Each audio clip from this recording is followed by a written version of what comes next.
It was late spring in 1995, one of those golden May afternoons in Lewisburg, West Virginia, where the air still clung to the chill of the mountains, but the sun teased of summer. The town, nestled in the Greenbrier Valley, moved at its own pace, a quiet, historic community with more churches than traffic lights and a downtown that seemed untouched by time. On the surface, Lewisburg was idyllic, safe, predictable, the kind of place where families left their front doors unlocked and neighbours knew when you had company by the car in your driveway. But that illusion of safety would be shattered the day Leah Roberts stepped outside her small white rental house on Highland Circle and simply never came back. Leah was 24, not a teenager anymore, but still young enough to believe her life was only just beginning. She'd graduated from college a few years earlier, West Virginia Wesleyan, and had taken a job at a local insurance firm. It wasn't her dream job, but it paid the bills. People remembered Leah as soft-spoken, polite, and kind in a way that wasn't performative. She just listened when you spoke, remembered the things you told her, and laughed in that quiet, disarming way that made you feel like you'd shared something meaningful. She wasn't the kind of person who'd vanish into thin air, or so everyone thought. On May 17, 1995, a Wednesday, Leah left work at her usual time. Just after 5 p.m, she waved to her supervisor, joked with a co-worker about the weather, and drove the short 7-minute route home in her battered blue Ford Escort. Neighbours saw her pull into her driveway. A few minutes later, someone spotted her checking her mailbox. That would be the last confirmed sighting of Leah Roberts. At first, no one noticed. That's how disappearances start, quietly. Like a thread pulled loose from a sleeve, you don't see it until it unravels. Leah didn't show up to work the next morning, but it wasn't unusual for her to take a sick day here and there. She'd been battling migraines lately, her supervisor recalled. Still, when she didn't call in by noon, someone from HR tried her home phone. No answer. That same afternoon, her older sister, Denise, who lived across town, dropped by Leah's house after hearing from one of Leah's friends that they hadn't heard from her either. The house was locked. No signs of struggle, no broken windows. Leah's car was parked neatly in the driveway. The mailbox was empty. Her purse was on the kitchen counter. So was her wallet, her keys, even her jacket, the one she wore almost every day, was hanging by the door. The only thing missing, it seemed, was Leah. Denise called the police that night. The responding officer walked through the house with her. Everything was clean, tidy. Leah's bed was made. There was a half-full glass of water on her nightstand, a book left open on the sofa. She'd been rereading Rebecca by Daphne du Maurier. The spine was cracked, the way it gets when you've been turning pages faster than you mean to. But there was no note, no indication that Leah had planned to leave or that anything was wrong. It was as if she had stepped outside intending to be right back and simply vanished.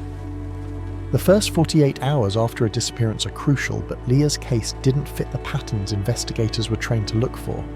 There was no indication of foul play, no clear evidence of a struggle or abduction, no witnesses reporting screams, suspicious vehicles, or strangers lurking nearby. Just a missing young woman, last seen walking from her mailbox to her front door. And then, nothing. Police interviewed her neighbours, they canvassed the area, local media picked up the story, young woman missing in Lewisburg. Flyers went up, volunteers searched nearby woods and hiking trails. A dive team was brought in to check the Greenbrier River. They found a rusted bicycle, a set of old tyres, and a shopping cart, but no sign of Leah. Denise stayed at her sister's house that week, refusing to let the lights go out, as if somehow Leah might find her way back if everything looked the same. She didn't touch Leah's bed, didn't clear the glass of water, and every day she called the police. Any updates, any tips, any leads? None came. The more they searched, the more impossible it seemed. Leah had no known enemies. She wasn't dating anyone at the time. Her phone records were clean. The last call she made was to her sister the night before she disappeared, just 10 minutes long. They talked about a recipe Denise was trying. Nothing heavy, no signs of distress, no clues. Her bank account remained untouched. So did her credit cards. Not a single charge after May 17th. Her social security number never pinged again. No plane tickets, no rentals, no cell phone usage. It was as if she had been erased. But people don't just vanish, not really. Not without someone knowing something. There were rumours, of course. A woman fitting Leah's description was seen hitchhiking near Interstate 64 2 days after her disappearance. but the tip came from a passing trucker who wasn't sure of the date or even the direction she was heading. Another lead suggested Leah may have been spotted in Tennessee, at a rest stop near Knoxville, speaking with a man in a red flannel shirt. That too went nowhere. The security footage, if it ever existed, was long gone by the time police followed up. In a small town like Lewisburg, where everyone knows everyone else's stories, a case like Leah's doesn't fade away. It festers. People talk, they wonder, they fill in the gaps with theories, with suspicions. Some thought she may have left voluntarily, perhaps overcome by some private sorrow no one had noticed. Others whispered about a stalker, a man who may have followed her home. But there was no evidence of either, and as the days stretched into weeks, then months, Leah Roberts became less a person and more a question. Who disappears without a trace in broad daylight from their own front yard? And how can a community move on when they never get an answer? Summer bled into fall, and with it the rhythms of life in Lewisburg began to resume. School started, leaves turned amber and gold, and church bells tolled on schedule. But in the quiet spaces, Leah's absence echoed. Denise kept pressing the police, attending every town meeting where someone might ask about the investigation, showing up with new flyers, new questions. She refused to let Leah become another cold file collecting dust on a shelf, and for a while neither did the town. But interest fades, even in the most heartbreaking cases. As weeks passed, then months, the case grew colder. Detectives rotated off, new ones came on. Each tried to make sense of what had already been combed through: timelines, phone records, her journals, her social ties. The truth was they had almost nothing to work with. One of the only potential breaks came 6 months after Leah's disappearance, when a woman named Cheryl Ames came forward. She had lived in the same neighbourhood as Leah, just 2 blocks over, and claimed she saw a man parked outside Leah's home the evening she vanished. A dark car, maybe a black Pontiac or Buick, she thought. The man sat there for at least 20 minutes, engine running, window cracked. Cheryl had noticed because it wasn't a familiar vehicle in their area, and she'd taken her trash out around the same time. Police followed up, of course. They canvassed auto records, asked nearby residents if anyone else had seen the car, but no license plate was recorded, and the description was frustratingly vague. A dark sedan, male driver, possibly white, medium build, brown hair. Cheryl couldn't remember the face, only the posture. Tense, she said, like someone waiting for something they were nervous about. The lead fizzled. Like all the others, Denise began her own investigation. She wasn't trained in law enforcement, but she was tenacious. She requested Leah's case files, talked to reporters, filed FOIA requests, and visited missing persons forums that, in the early years of the internet, were strange places, half digital confessionals, half rumour mills. Sometimes they helped. More often they spread false leads. A few people even claimed to be Leah, or to have seen her in other states, living under new names. Denise followed up on them all, always hoping, always bracing for disappointment. One of Leah's high school friends, Mason Taylor, agreed to help. He had gone to Marshall University and taken a few courses in criminology, and while he wasn't a professional, he offered a fresh set of eyes. Mason focused on the geography. He created a detailed map of Lewisburg and its outskirts, plotting Leah's home, her work, the roads she took, places she visited often, grocery stores, gas stations, the walking trail by the cemetery. He calculated the distances, theorized how far someone could have taken her, or how far she might have gone on foot, within the first hour of her disappearance. One location kept standing out to him, a stretch of woods behind her subdivision. It was rarely used, a wild patch of land that hadn't yet been developed, dense with underbrush, no trails, no signage. Search teams had passed by it early on, but only briefly. Mason and Denise decided to check it themselves. They took flashlights, wore heavy boots, and went in early on a Saturday morning, when the sun was still low and mist clung to the hollows. For hours they walked, calling her name, looking for anything that didn't belong: clothing, jewellery, disturbed soil. They found nothing, not even a shoe. Still, Denise kept returning in the weeks that followed. The woods gave her somewhere to focus her grief, even if it was futile. By winter, Leah's case had been profiled on regional news twice, and once on a syndicated television program that focused on unsolved crimes. The segment was respectful but brief, summarizing her life and disappearance in under 5 minutes. Psychic appeared uninvited, claiming to have a vision of Leah near water, possibly a creek, maybe a well. Police noted it and moved on. Denise was furious. She didn't want guesses, she wanted answers. In February of 1996, something strange happened. A man walked into the Lewisburg Police Department and claimed he had information about Leah's disappearance. He gave a name, Brian Hatcher, and said he had worked with Leah, briefly, at a real estate office downtown. Records confirmed he had indeed been employed there for about 4 months in early 1994, a year before Leah vanished. Brian was erratic, nervous. He told detectives that Leah had confided in him about someone watching her, someone she thought was following her car. When asked why he hadn't come forward earlier, Brian said he had been afraid. Of what, he couldn't clearly say.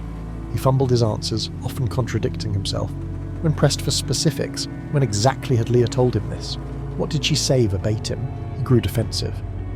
He eventually left mid-interview, refusing to answer further questions. Still, his statement introduced a possibility investigators hadn't fully considered. The idea that Leah may have felt she was being watched and stalked even in the days or weeks before she vanished. Denise had never heard Leah mention anything of the sort, but she hadn't lived with her, and Leah wasn't always forthcoming about personal fears. Police reviewed Leah's calendar, her journals, and her planner. No notes about being followed, but one line, scribbled in the margin of a to-do list dated April 28th, was curious. It read, "Don't forget, boy, car thing again." The writing trailed off. Was that related? Or just a mundane reminder, oil change, inspection? The deeper they looked, the more ambiguity they found. A stack of seemingly unimportant clues that led nowhere. Leah's phone had no voicemail message left behind. Her answering machine had 3 saved messages, a reminder from her dentist, a call from Denise, and one from a local bookstore saying a book she ordered had arrived. That book, a true crime memoir about a woman who faked her own death and disappeared for 7 years, was still sitting at the store, unclaimed. That detail bothered Denise for reasons she couldn't explain. She didn't believe Leah ran away. Nothing in her life pointed toward that. No withdrawal of cash, no passports, no premeditation. But still, the book, the odd note, the sightings that never panned out, all of it kept the door open just wide enough for doubt to creep in.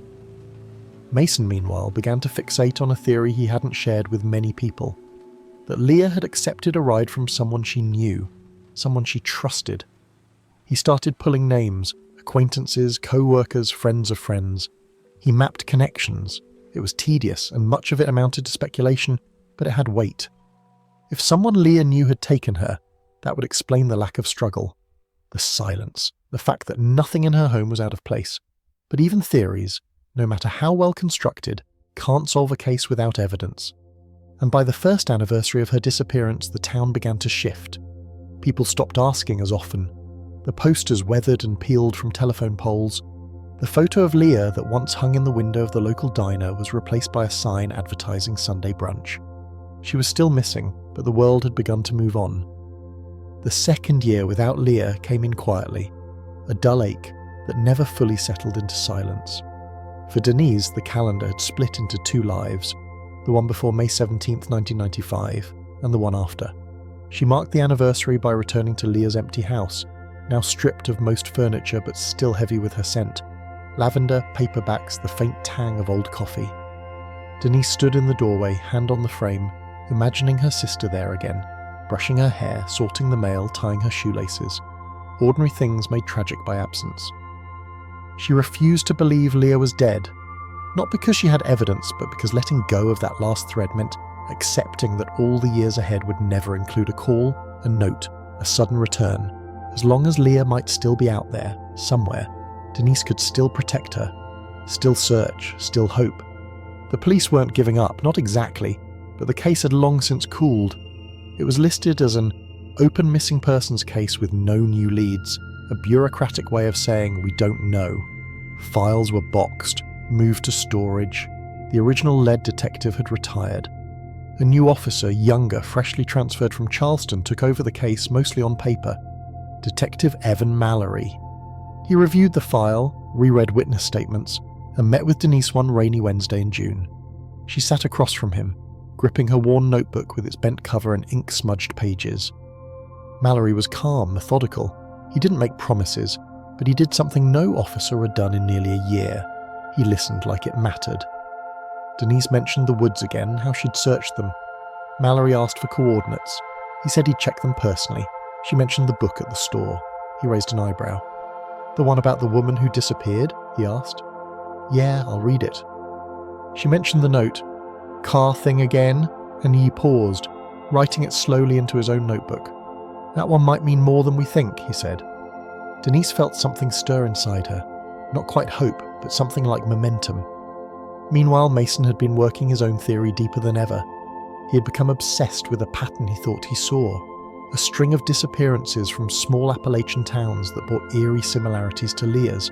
A 22-year-old woman in Virginia vanished walking home from work in 1989. A 19-year-old in North Carolina, last seen near her mailbox in 1992. A 20-year-old in eastern Kentucky, missing after going for a jog in 1994. In each case, there were no signs of struggle, no forced entry, no calls for help.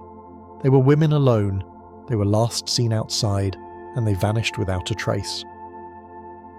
Mason pulled newspaper clippings, tried to get access to police files, but most of them weren't digitized. Some were outright sealed. He managed to contact a retired detective from the Kentucky case, who remembered it vividly. We always thought she got into a car with someone, the man said. Never found the car. Never found her. When Mason asked if there were any suspects, the detective hesitated. There was a guy, he said. We never charged him, no proof, but something about him didn't sit right. The man's name was Martin Calhoun, a handyman. Lived in a van for a while, then in a string of rentals. Had been questioned in at least 2 missing persons cases in the early 90s. Never arrested. No record beyond a few minor violations, trespassing, failure to appear. Mason started digging. There were no photos, no social media, no digital trail to speak of. But in one archived article from 1993, Martin Calhoun was quoted in a community newsletter after volunteering at a local church. He claimed he had always believed in helping people. It was nothing. It was something. Mason brought his findings to Mallory. The detective was intrigued but cautious. Without evidence placing Calhoun in West Virginia in 1995, it was conjecture. But, Mallory said, it's a name we didn't have before. He entered it into their system. And that's when something strange happened. The name triggered a file, a field interview card from a state trooper dated May 19th, 1995, just 2 days after Leah's disappearance. It had never been linked to her case because it had been filed under a different jurisdiction. The note read, Contact with white male, 40s, sleeping in car off RT 219. Claimed he was passing through, said his name was M. Calhoun, no active warrants. Route 219 ran just a few miles from Leah's home. Mallory stared at the printout. We've been circling the same block for 2 years, he muttered, and we missed this. They now had a name and a location. Barely a sliver of a lead, but it was more than anyone had in months. Mallory tried to track Calhoun down. DMV records showed he'd once held a driver's license in Kentucky, but it was expired. No new address, no vehicle registration, nothing. It was as if he'd vanished too. Still, the appearance of a potentially suspicious man so close to the time and place of Leah's disappearance gave Denise something she hadn't had in a long time: direction.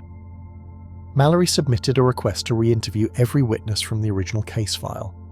He also contacted the Kentucky detective Mason had spoken with, and together they tried to build a timeline of Calhoun's movements in the early to mid-90s. What emerged was a vague but disturbing map, a man with no fixed address, no consistent job, and a knack for turning up near places where women had disappeared. But nothing tied him directly to Leah. No fingerprints, no DNA, no witnesses who remembered seeing him in Lewisburg. And so the case hovered, caught in that unbearable space between possibility and proof. In the meantime, Denise had begun receiving letters. At first, they were generic. I'm praying for your sister. God bless you in your search, ironed with first names only. But then one came that was different. It had no return address. The handwriting was blocky, uneven. The paper, a cheap notepad tear out, had been folded into eighths. It read, She's not dead. She didn't choose this. Look closer at the ones who say they barely knew her. Look at the ones with quiet eyes. Denise stared at the note for a long time. It felt theatrical, cryptic. It could have been a hoax, some cruel game, but it didn't read like one. It wasn't filled with drama or threats. It sounded careful. She gave it to Mallory immediately. They dusted it for prints, none. ran it through handwriting analysis software, inconclusive. The paper was traced to a generic dollar store notepad sold all over the southeast. Dead end, but Denise kept it anyway, in a plastic sleeve in her binder, beside photos of Leah, old maps, and her own lists of questions. Who wrote it? What did they know? And what did they mean by the ones who say they barely knew her? Denise started re-examining everyone from Leah's life. Co-workers, classmates, neighbours, even the guy from the bookstore. One by one, she revisited their statements, trying to see what they hadn't seen before. Somewhere in the folds of her sister's past, she was sure someone had left a clue. There's a strange thing that happens when you stare long enough at a mystery. It begins to stare back. Denise wasn't sleeping well anymore. Her dreams, when they came, were filled with doors she couldn't open, rooms filled with Leah's belongings that she couldn't touch. Sometimes she dreamed she saw her sister standing on the edge of the forest behind her house, half in shadow, looking over her shoulder with an expression that was both calm and pleading. She'd wake up gasping, heart thudding, or it was too late to ask what Leah had been trying to say. She'd begun compiling names, a personal list of everyone who'd claimed to know Leah, no matter how briefly. The man at the pharmacy who once flirted with her, the neighbour who only waved, the woman from the mailroom at work. Denise cross-referenced them with Leah's phone records, her appointment calendar, even her library card. She built a grid, columns and rows, highlighting inconsistencies, gaps in memory, vague descriptions, offhand remarks. She wasn't accusing anyone, not yet, but she believed the answer was among them. Someone had slipped through the cracks. And then a second letter arrived. This time it was typed. No salutation, just a short message. "You're looking in the right direction. The man with the red truck. He asked too many questions before she was gone. Go back to her workplace." No signature. No envelope. It had been folded and placed inside Denise's mailbox sometime during the day while she was out. No stamp. No postal mark. Red truck. Her mind flipped through old mental snapshots.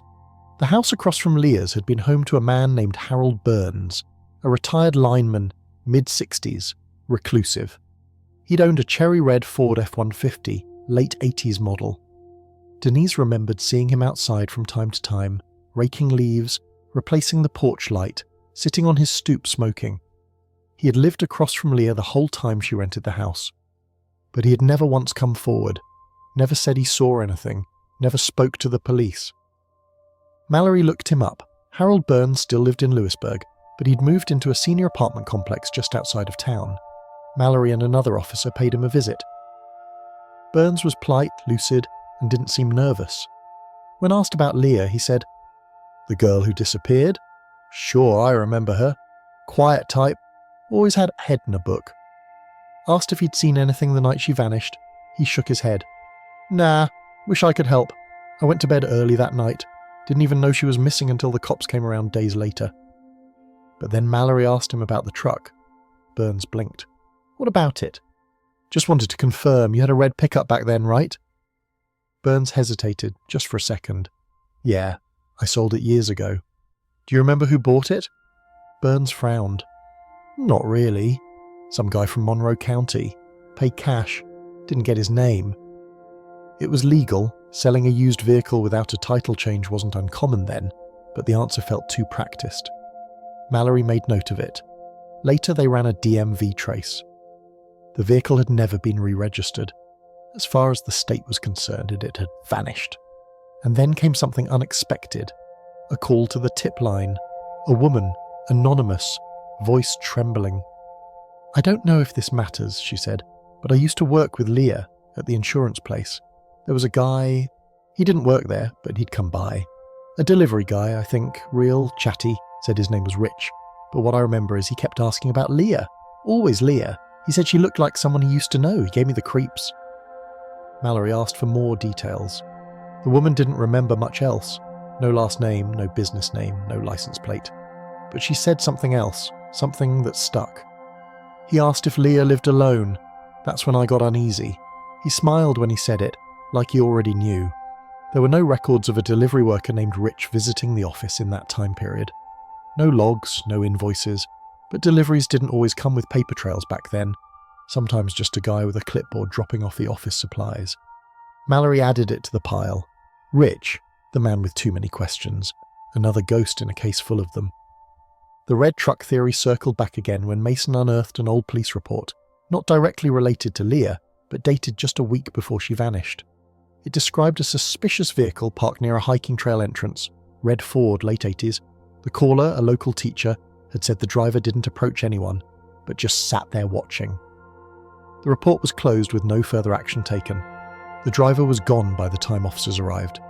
The location? Less than 2 miles from Leah's house. Denise began to spiral, trying to connect the truck, the delivery man, the letter. The tension between what was known and what could never be proven began to eat at her. Every man who passed her on the sidewalk, every stranger who lingered too long in the grocery aisle, they became suspects in her mind. She didn't tell anyone about the third letter. It arrived a few weeks after the second, slipped under her windshield wiper while her car sat parked at the library.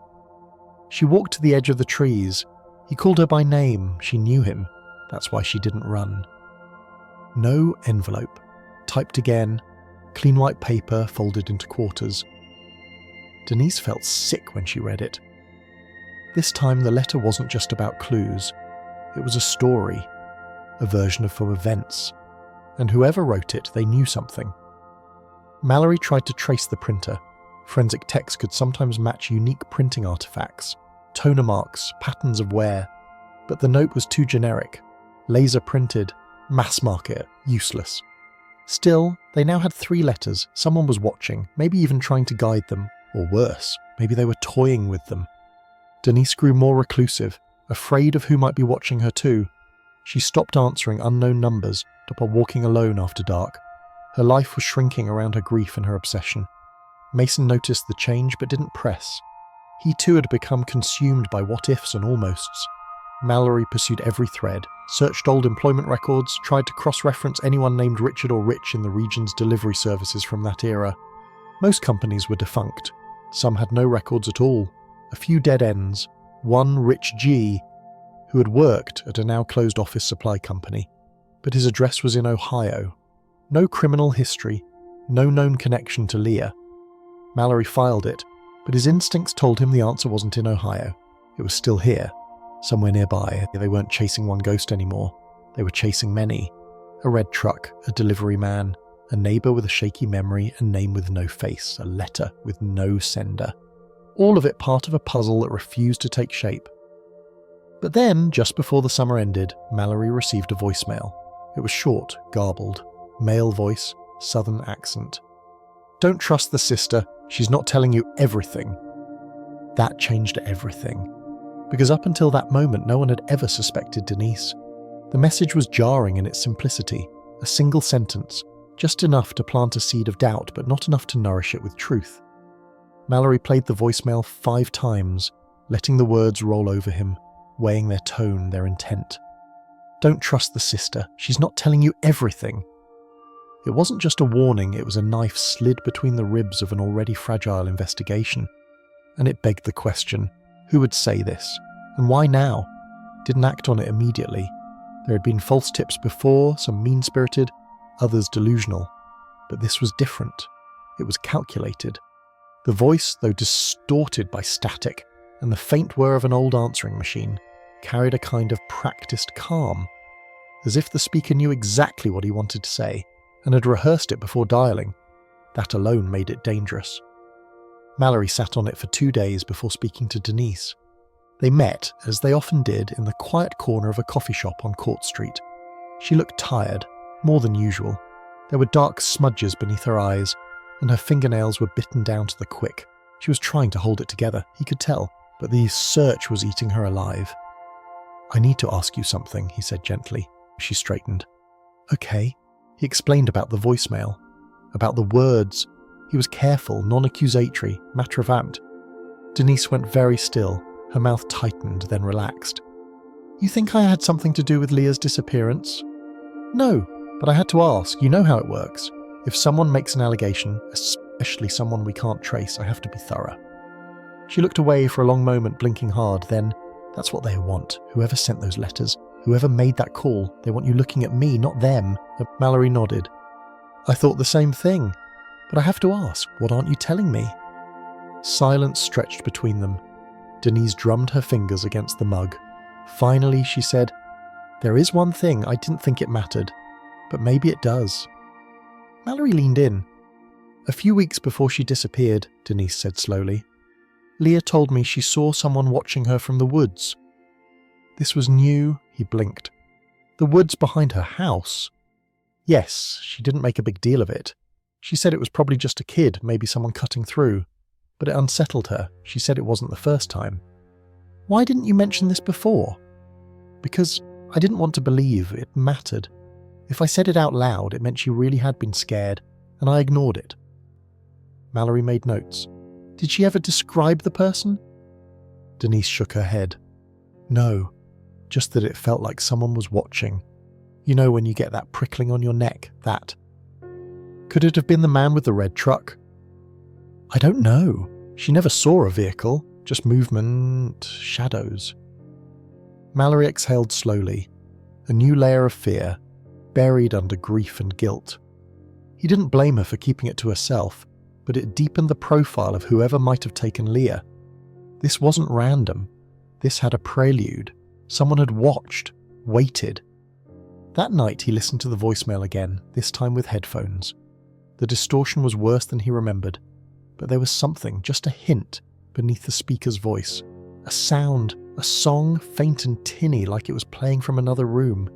He isolated the background noise and ran it through software to enhance it. It was music. A few seconds of melody. Old country, something from the 60s or 70s. He played it over and over until a fragment became clear. In the pines, where the sun never shines. Where did you sleep last night? An old American folk song, covered by dozens of artists, haunting, tragic. Mallory felt the chill crawl up his arms. Whoever left the message had chosen that background intentionally. He dug deeper. If the music had been playing during the call, maybe it was meant as a signature. Or a clue. He contacted audio forensics again, asked them to trace the version. After some analysis, the source was narrowed.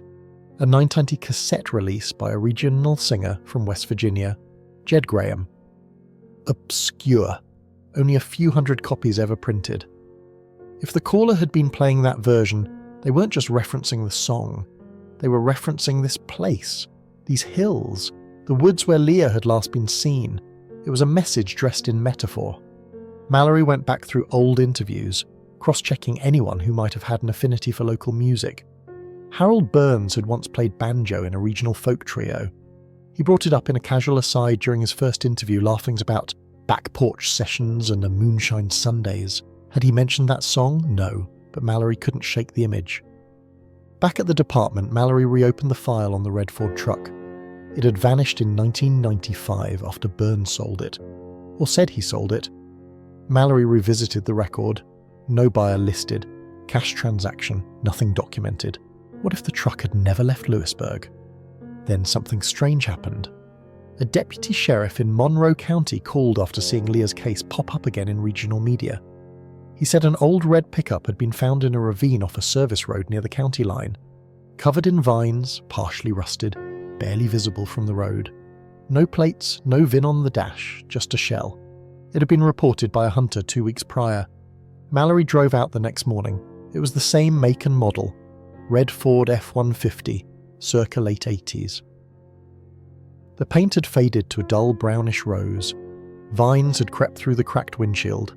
But when Mallory crawled inside, the seat upholstery was familiar. Dark blue with a tear on the driver's side.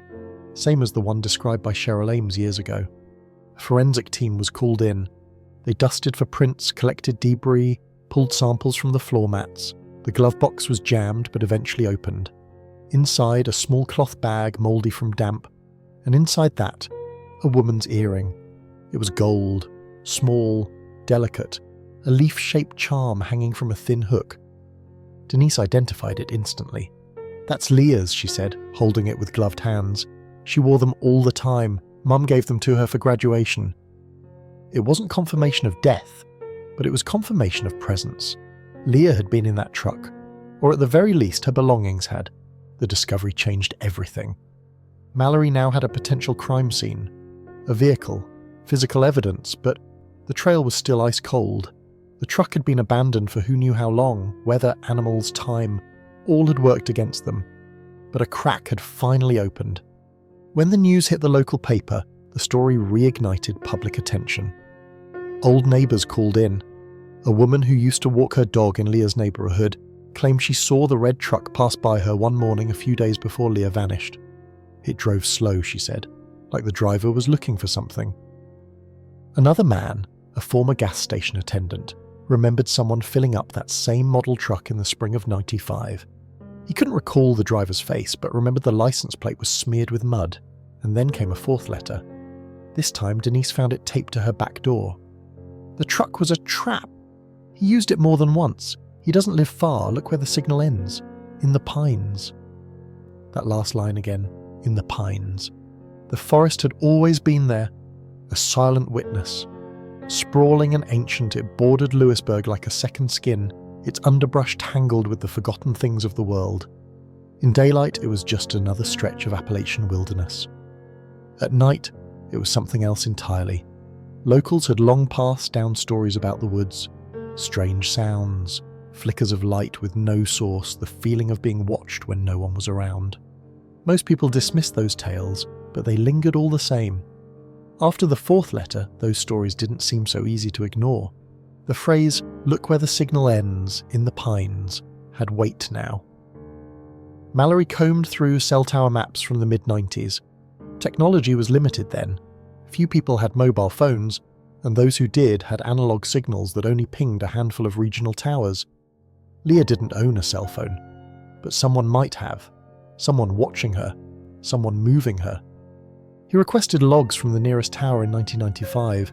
Most were long gone, but backup records still existed on paper in dusty storage, part of a forgotten trove of utility documents never digitized. It took weeks, but eventually he found something. A call placed on May 17, 95, the night Leah vanished, from a mobile phone that connected briefly to the Louisburg Tower and cut out a few minutes later mid-call. The number was no longer active, the service provider long defunct. But the timing was strange. It occurred just after 9:00 p.m, within the narrow window when Leah was believed to have stepped outside. Mallory triangulated where a drop signal would have occurred, based on the coverage radius in 1995. The overlap ended in a dense patch of woods on the edge of Monroe County, the same area where the abandoned truck had been found. It was a clue, not proof, but a direction. Denise insisted on going with the search team. She'd spent 2 years in mourning and anger. She needed to walk into that forest with her own feet, not just sit behind glass watching other people investigate. Mallory agreed reluctantly. He assembled a team of officers, cadaver dogs, and 2 forensic analysts. They set out at dawn on a crisp October morning. The woods were heavy with silence. Dry leaves crunched underfoot. Moss softened everything else. The air smelled of decay and pine sap. They searched in a wide grid, scanning for signs. Disturbed earth, discarded belongings, bones. After 4 hours, one of the dogs stopped. They were near an overgrown trail that led to what used to be a fire road, long since swallowed by nature. Beneath a cluster of stones, partially buried by time, the dog had unearthed a piece of torn fabric. Dark blue, canvas-like. It was a scrap of a tote bag, the same style Leah had carried to work. Beneath it, buried deeper, was the rusted metal frame of a folding chair. Strange to find in the middle of the woods. Stranger still was what was beneath that. Human hair. It was brittle and sun-bleached, embedded in a tangle of roots. There was no body, no full remains, just fragments, a tooth later confirmed as a molar, and a thin bracelet almost fossilized into the soil, gold with a small L charm. Denise fell to her knees, not out of shock, but out of release. Finally, after all the years of purgatory, something real. DNA testing was ordered, and though it would take time, Mallory was nearly certain. This was Leah. The case shifted again, from a missing person to presumed homicide. Media outlets descended on Louisburg. Reporters with cameras returned, knocking on doors that had long since closed. But while the discovery brought answers, it also unraveled new questions. Forensic analysis of the fabric and the bracelet revealed trace amounts of motor oil and a chemical used in industrial cleaning. Substances not commonly found in the forest. The implication was clear. Leah's remains hadn't been in that spot the whole time. They had been moved, which meant someone had returned. After the search efforts ended, after the trail had gone cold, Someone had come back years later to place her in the woods where she'd once been taken. It was a chilling realization. And then Mallory got a match.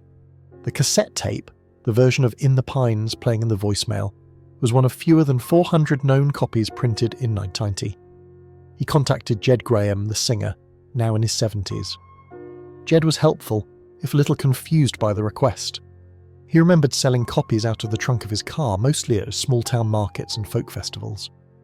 One of the buyers he remembered, though only vaguely, was a man who had come to 2 shows, one in Lewisburg, another in Clifton Forge.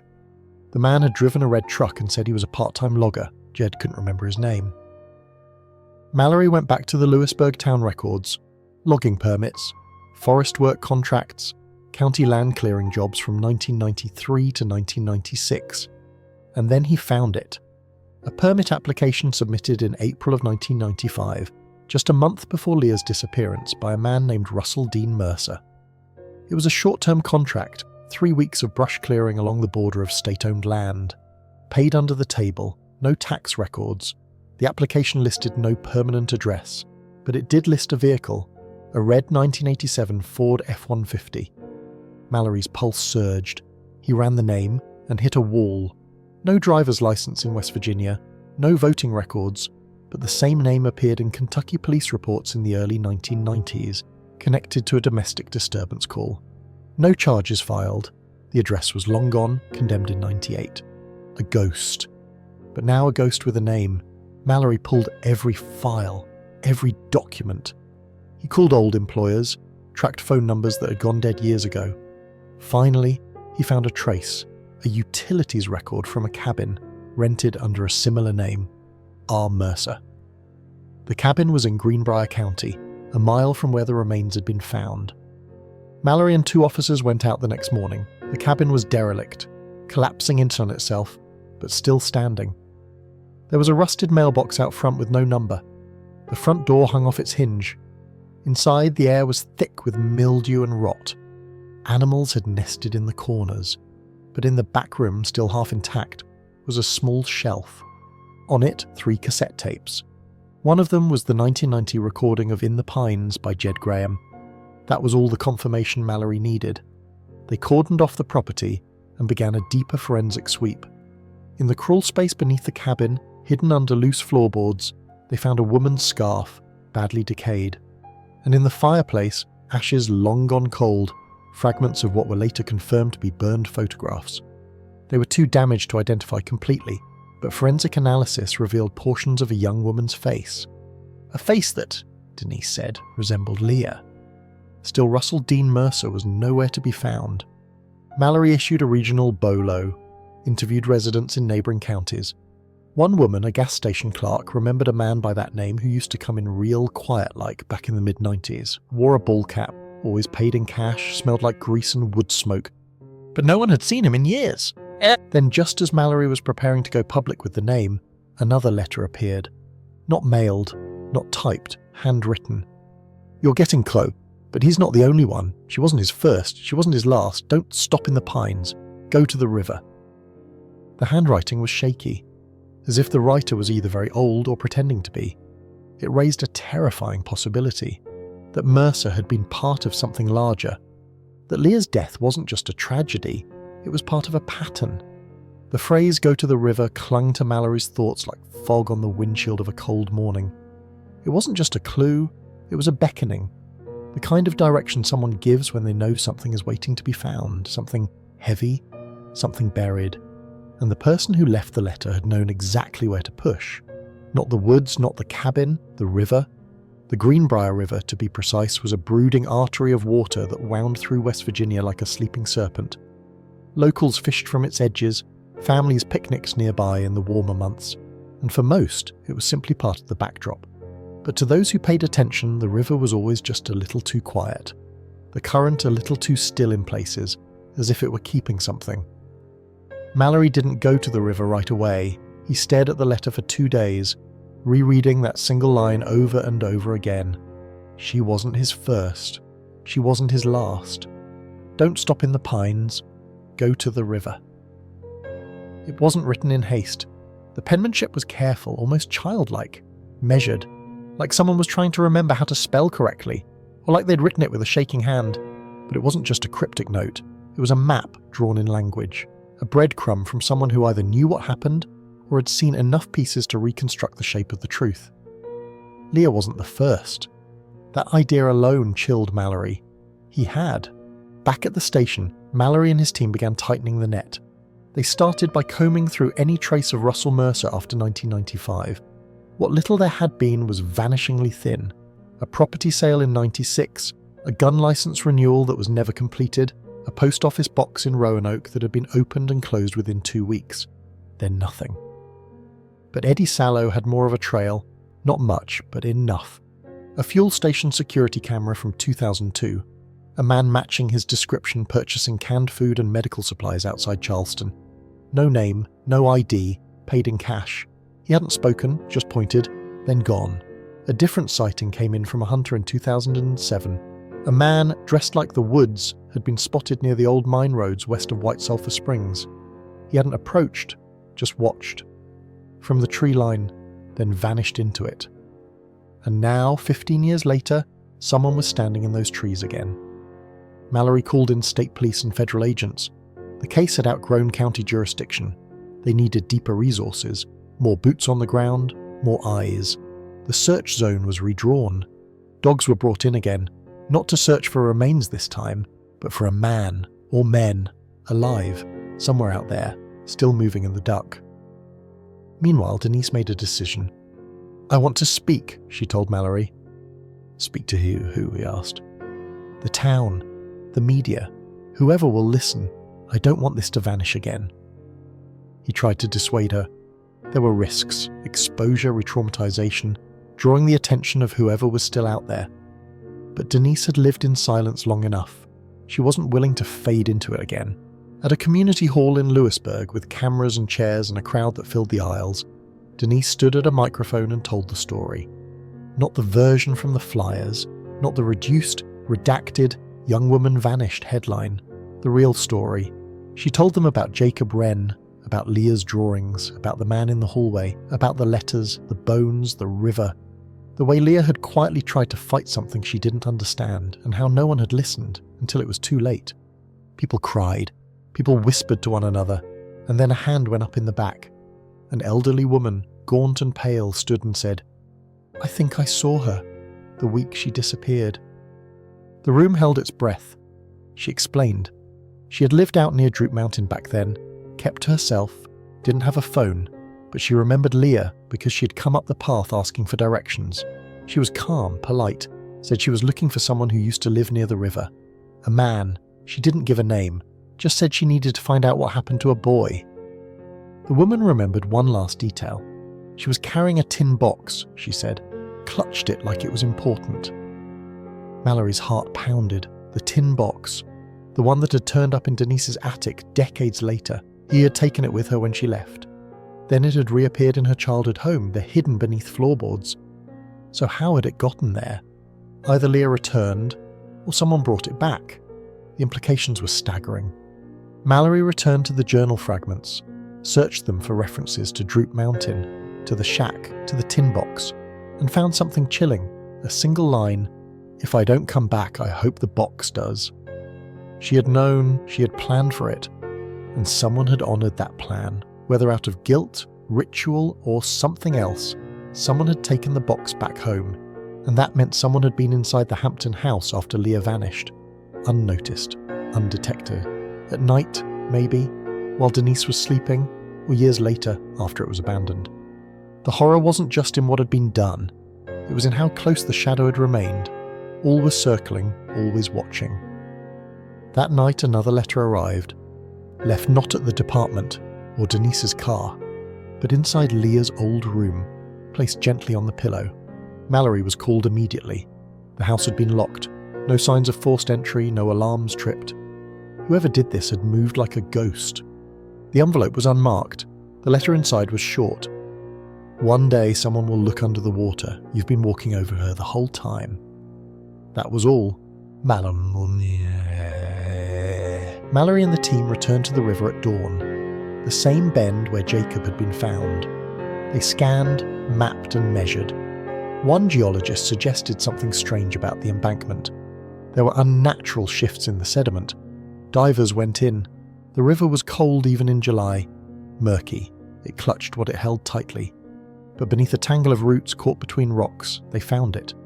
A human femur, then another, then a scrap of fabric. It was blue, cotton, faded, the same shade Leah had been wearing the day she disappeared. As the remains surfaced, so did the truth. Bit by bit, bone by bone. The forest didn't lie, neither did the river. It ate.